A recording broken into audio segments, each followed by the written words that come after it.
quienes amablemente nos están viendo por la televisión. Son las 5 de la tarde, este viernes 7 de agosto de 2020, y estamos en nuestro quinto programa de regreso a clases desde Palacio Nacional. Les agradezco que nos acompañen a todas y a todos ustedes, y seguimos recibiendo pues muchos comentarios, preguntas en nuestras redes sociales, teléfonos, plataforma, que volvemos a compartir con ustedes en la pantalla. Si están en casita o en cualquier lugar, que puedan tomarle una foto para que se puedan comunicar con nosotros por esos teléfonos, ese correo electrónico, para resolver cualquier duda que tengan con respecto a Regresa a clases en Aprende en Casa 2. En términos de lo que hemos recibido, también quisiera exponer aquí muy rápidamente los números que tenemos, que son en Educatel 3,097 preguntas, ya subió la cifra. En redes sociales 23,265 y en correo electrónico 5,498. Estamos aquí para eso, para resolver dudas, y pues todos los días, incluyendo sábado y domingo, estaremos puntuales a las 5 de la tarde en estos canales 14 y 11. El día de hoy vamos a abordar el tema de inscripciones, reinscripciones y procesos de admisión en instituciones de educación media superior, y para ello me acompaña el subsecretario de Educación Media Superior, Juan Pablo Arroyo, y el titular de la Unidad de Asuntos Jurídicos, Enrique Quirós. Vamos a empezar, como todas las tardes, respondiendo preguntas del público. La primera es que si han considerado el impacto psicológico en los jóvenes de bachillerato que se está provocando por el distanciamiento social, y le pedimos a Juan Pablo que nos pueda comentar sobre este tema tan importante. Sí, con gusto, señor secretario. Buenas tardes a todas y a todos.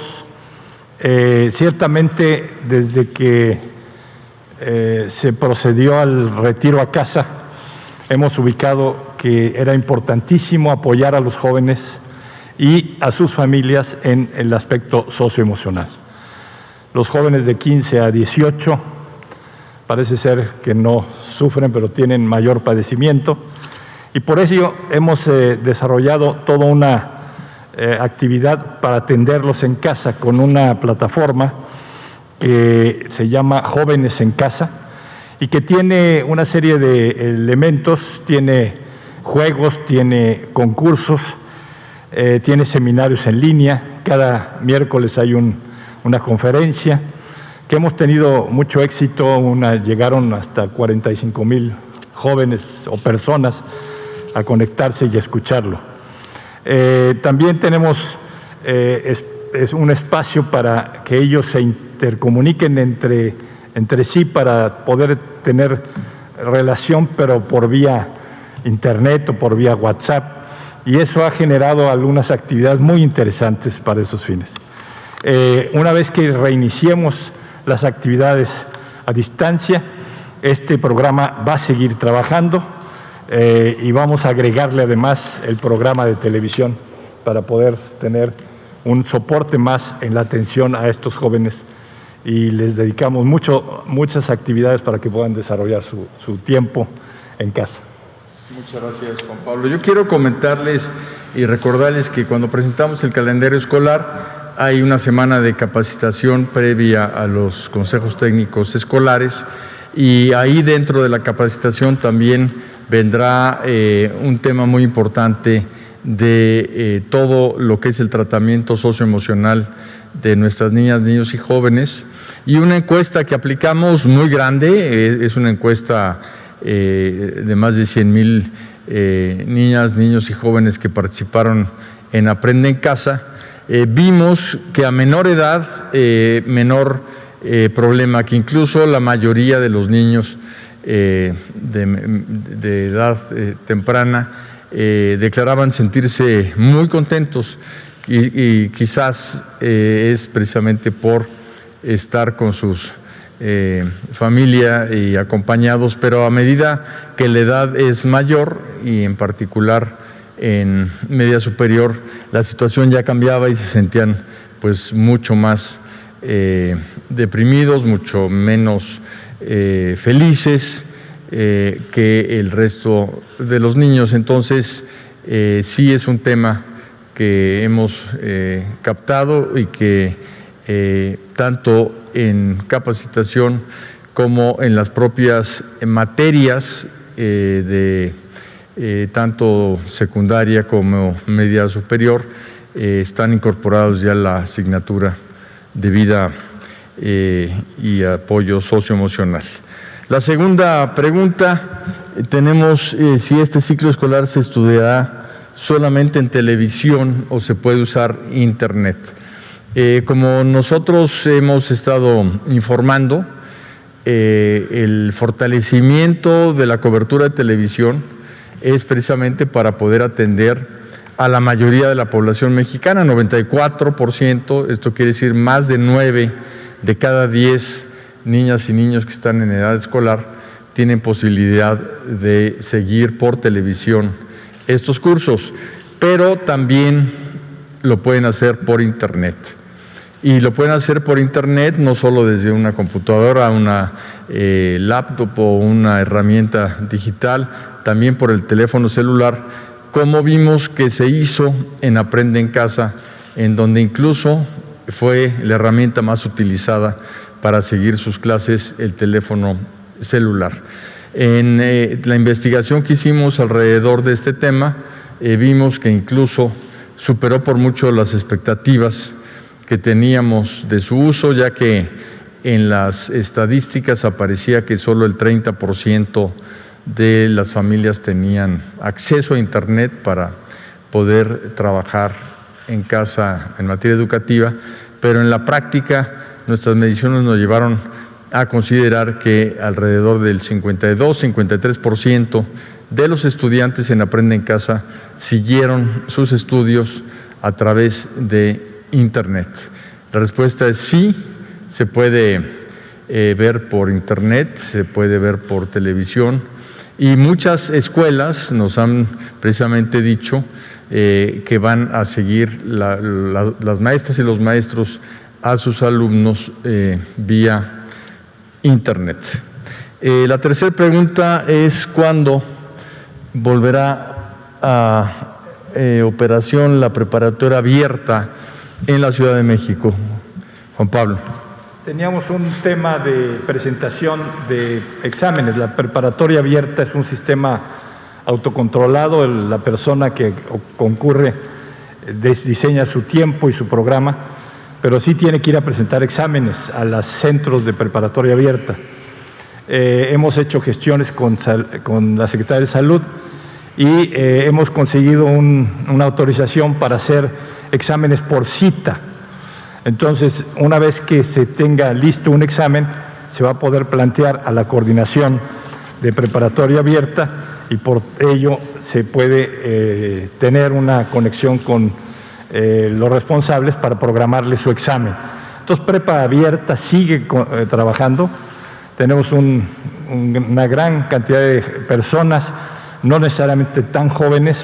Muchos adultos usan este servicio o muchas personas que tienen otras actividades que no les dejan ir a la escuela durante tiempo determinado, ellos usan preparatoria abierta. Hacen su programa, trabajan y presentan sus exámenes. Es un servicio que está en 291 planteles, puntos de contacto en todo el país y en la Ciudad de México con la jefa de gobierno. Hemos trabajado para que los centros pilares tengan ahí servicio para las personas que están en prepa abierta, porque ahí hay computadoras, hay equipos para poder trabajar en este sistema. Así es que estamos listos para ya trabajar a partir de que se reinicie toda la actividad en la Secretaría. Muy bien. Ahora, el día de hoy tuvimos también la comunicación de la Autoridad Educativa Federal de la Ciudad de México de que terminaban hoy las inscripciones extraordinarias a las escuelas de la Ciudad de México, pero precisamente quiero aclarar que ese fue el inicio, llamémoslo así, normal, y su conclusión de inscripciones, pero se tiene hasta el 11 de septiembre para inscribirse. Esto es muy importante, la fecha es hasta el 11 de septiembre y se pueden inscribir o se deben inscribir en línea en la página de la Autoridad Educativa Federal de la Ciudad de México, tratándose en la Ciudad de México, tratándose en cualquier estado de la República. Cada estado en su Secretaría de Educación tiene su página en donde pueden inscribirse. Dicho lo anterior, también quisiera comentar que otro de los temas que se nos ha preguntado mucho es si las escuelas privadas deben de seguir los cursos de la Secretaría en televisión. Y la respuesta es que la Secretaría de Educación Pública es autoridad educativa en términos de planes y programas de estudio. Los contenidos, esos pueden variar en las escuelas privadas, de manera que si una escuela privada sigue los planes y programas, pero ofrece contenidos distintos, pero que obedecen a precisamente el marco normativo de la Secretaría, lo pueden hacer y pueden obviamente tener su educación en línea, porque presencial no.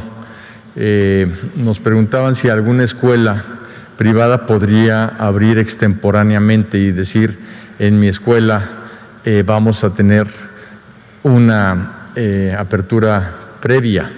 Eso es algo que corresponde a la Secretaría de Salud y obviamente estarían incurriendo en una falta grave, ya que por la pandemia no solo la Secretaría de Salud, sino una autoridad todavía superior, que es el Consejo de Salubridad General, ha decretado que se tienen que seguir las instrucciones dadas precisamente por la pandemia. Ninguna escuela puede abrir presencialmente antes de la determinación que se tomó de que aparezca el semáforo verde.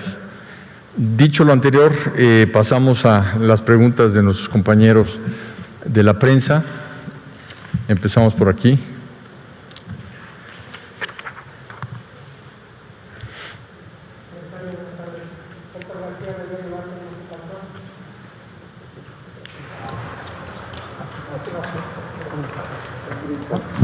Secretario, buenas tardes. Bueno, buenas la pregunta tardes. sería, ¿es la primera ocasión que el gobierno federal y toda la sociedad mexicana nos enfrentamos a un ciclo escolar bajo estas nuevas perspectivas?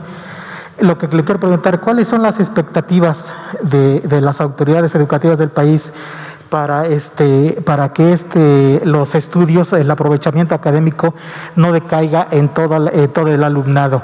Porque pues me imagino que van teniendo una medición y yo creo que sí también sería importante que la sociedad lo conociera. Gracias. Muy bien, gracias por la pregunta. En realidad, lo que estamos viviendo sin duda es algo extraordinario que ha parado al mundo entero de cabeza, a la economía mundial, a las sociedades, a la educación, y lo que forja el carácter de la gente y de una nación es precisamente cómo se comporta frente a la adversidad. Lo que hemos nosotros diseñado por instrucción del señor presidente Andrés Manuel López Obrador en la Secretaría de Educación, en primer lugar, es un principio muy claro que fue el de cuidar la salud de nuestras niñas y niños, de nuestras maestras y maestros y de las familias, sin lugar a duda, mexicanas. Esto se logró siendo el primer sector que salió de actividad, y ustedes recordarán que el 23 de marzo se decretó el receso escolar. Según se nos ha explicado por parte de la Secretaría de Salud, esto evitó un crecimiento muy alto del contagio en las primeras semanas y logró achatar la curva de contagios. Ahora, esto es muy importante porque cifras redondas, al principio de la pandemia, el sector salud en todo el país tenía alrededor de 3,000 camas para atender a enfermos graves de COVID. ¿Qué quiere decir cama? No solo la cama, sino además un grupo de médicos, enfermeras, especialistas para atender a esa persona, que son alrededor de 4 o 5, más un respirador. Y el tiempo que permitió el haber sacado al sector educativo de este ciclo, al sector salud le permitió ir creciendo en capacidades.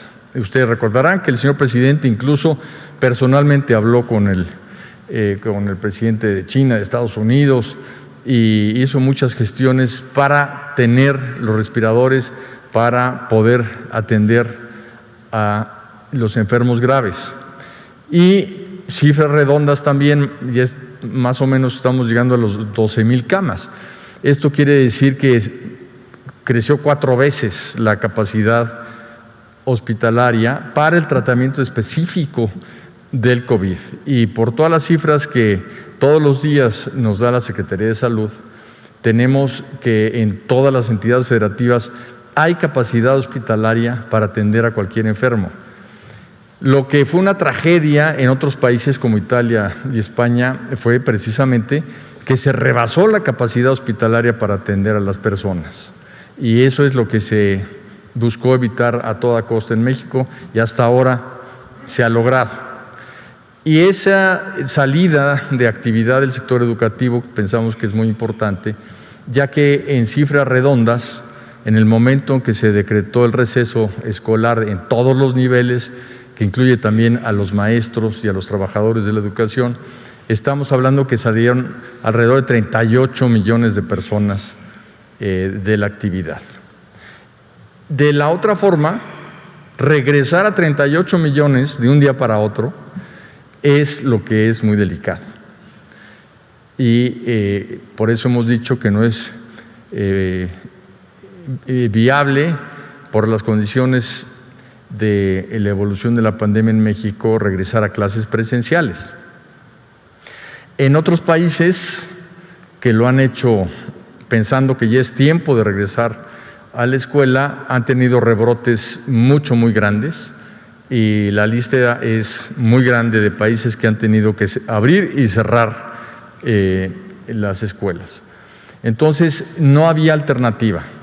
Sabemos que las familias pues están cansadas, que tienen enojo, que tienen miedo, que tienen ya impaciencia por regresar a una vida más normal, y que la escuela también les ayude a poder ir a trabajar sin estar preocupados de que dejaron a sus hijos en su casa. Pero esto no es posible, no hay alternativa, y lo que se buscó es, dentro de las alternativas que tenemos, es dar la mejor educación posible, con la mayor calidad y con la mayor cobertura.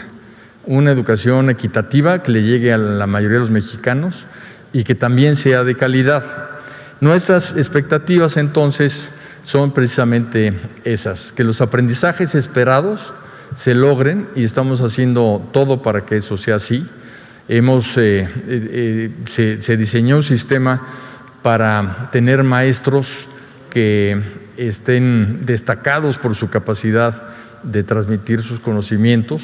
Vamos a tener invitados especiales en los programas para que gente de muy alto nivel académico, social, humanista, sean parte de este esfuerzo.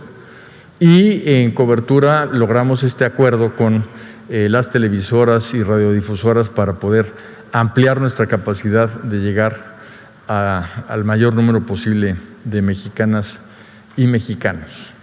En materia digital, por ejemplo, en Aprende en Casa, tenemos una cifra que casi llega al 1,000,000 de maestras y maestros que se capacitaron en herramientas digitales. Esto es un salto muy importante que no hubiéramos logrado quizás el resto del sexenio, porque capacitar a 1 millón de personas no es sencillo. Y lo hicimos para todos de manera gratuita. No gastamos un centavo en ello. E incluso a 15 millones de alumnos y alumnas se les dio una cuenta de correo electrónico y pudieron participar en Internet. Entonces, tenemos 1 millón de maestros capacitados y 15 millones de alumnos adicionales a los que ya había, que ya cuentan con acceso al Internet. Esto, sin duda, es algo muy importante para la educación pública mexicana y la privada, porque esto lo abrimos a todos y se inscribieron el que quiso, pero es un salto adelante que nos habla de que no todos son malas noticias.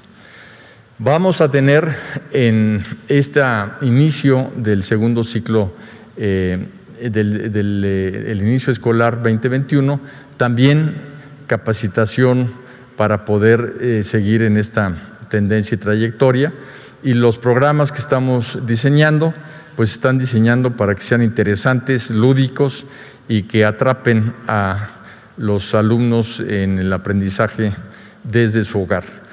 Si tenemos éxito, lo que va a suceder terminando la pandemia es que seguramente nos van a pedir que en la educación mexicana continúe, además de la educación presencial, un reforzamiento a distancia.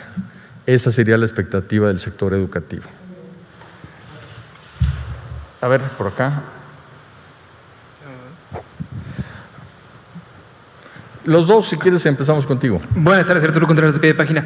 Una pregunta de redes sociales de los lectores. ¿Qué pasará con los maestros que están contratados por cada ciclo escolar y que se les renueva el contrato cada ciclo? Están un poco preocupados porque pues están como en vilo. ¿Y cómo será el reparto de los libros de texto? Gracias.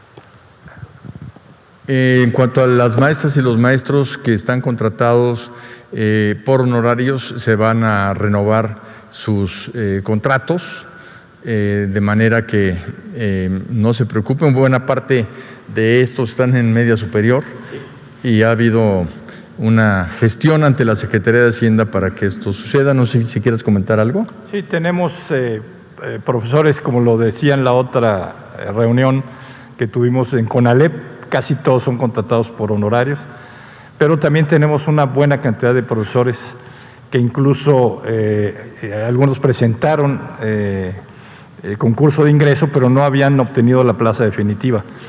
Tenemos ya el acuerdo con el titular de la Administración y Finanzas de la Secretaría que vamos a darles prórroga a sus contratos para que no tengamos ese deficiente. En cuanto a los libros de texto gratuito, ya se empezaron a enviar los libros a los estados. Tenemos un avance de alrededor del 60% ya en los estados y continuaremos enviándolos para que lleguen en su totalidad. Cada estado tendrá una forma diferente de distribuirlos de acuerdo a las regiones que lo conforman, pero digamos que platicando hace 2 días con todos los secretarios de Educación de los estados de la República, lo que más se inclinaban las secretarias y los secretarios era en que llegaran a las escuelas y que avisaran a los madres y padres de familia que ya estaban los libros en las escuelas, pero que les dieran una cita escalonada para que pudieran ir a la escuela en diferentes momentos y que no hubiera conglomeraciones para recoger los libros. El próximo domingo estará aquí con nosotros el director de la CONALITEG, Antonio Mesa, para que hablemos con mucho mayor precisión sobre este tema. Gracias, Pedro. Buenas tardes, secretario, buenas tardes, subsecretario. Carlos Avaroa, del 1+1. La pregunta es para el maestro Arroyo al respecto de lo siguiente. Entonces, en las clases a nivel medio superior, igual que las clases de la educación básica, se darán también por televisión. Habrá un pool de programación en todas las televisoras, todos dividido también para dar estas clases, ¿verdad? La primera pregunta. Y la segunda, una es muy breve. ¿Cuál va a ser hasta dónde va a ser el papel presente de los profesores del nivel medio superior para auxiliar estas clases? Sí, las dos preguntas se responden con lo mismo. La atención a todos los alumnos y alumnas va a seguir en contacto personal con los docentes. El 28 de agosto vamos a tener los grupos armados de todos los reinscritos y el 14 y 18 de septiembre los de nuevo ingreso. Entonces vamos a tener ya los grupos integrados y el director le pasa la lista de grupo con sus datos de comunicación, correo electrónico, teléfono y domicilio, para que el profesor se responsabilice de establecer la relación de trabajo con cada alumno. Lo que tenemos en televisión es un soporte a ese trabajo, que van a empezar desde las 8 de la mañana hasta las 12 del día y después se va a repetir en la tarde para aquellos jóvenes que quieran entrar a horas diferentes porque tienen trabajo o porque hay un hermanito que ve primaria primero, etcétera. Entonces se tiene programado un canal específico y en horarios diferentes. Y hay un servicio de telebachillerato comunitario que se va a abrir a todo el país para que ahí cursen incluso temas de asignaturas específicas, pero siempre en apoyo al trabajo de los docentes que tendrán relaciones directas con sus alumnos. De tal manera el profesor no deja de trabajar, tiene que establecer contacto directo, pero tiene el soporte del trabajo en casa para poder hacer esta actividad durante. Y el desempeño ha sido muy bueno en el ciclo anterior, aunque no tuvimos canal específico de medios, tuvimos telebachillerato comunitario abierto y tuvo gran demanda, o sea, tuvo mucha demanda más allá de los propios alumnos de telebachillerato comunitario. Eso sí lo tuvimos en televisión.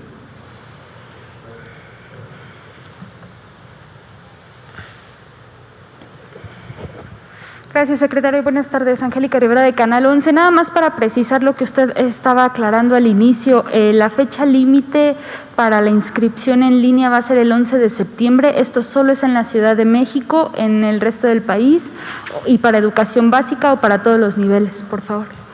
Esto es para educación básica y la fecha es nacional. Esto se ha convenido con todos los estados de la República. ¿Perdón? Es la fecha límite el 11 de septiembre. Muy bien, se nos ha acabado el tiempo. Nos vemos mañana de nuevo a las 5 y muchas gracias a todas y a todos.